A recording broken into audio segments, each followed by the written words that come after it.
C Joseph Vijay எனும் நான்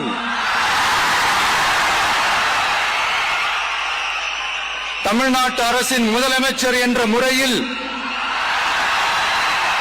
எனது கவனத்திற்குள்ளாவதும் தெரிய வருவதுமான எந்த பொருளையும் முதலமைச்சரின் கடமைகளை உரியவாறு நிறைவேற்ற தேவையான அளவுக்கன்றி ஒருவரிடமோ பலரிடமோ நேர்முகமாகவோ மறைமுகமாகவோ அறிவிக்கவோ வெளிப்படுத்தவோ மாட்டேன் என்று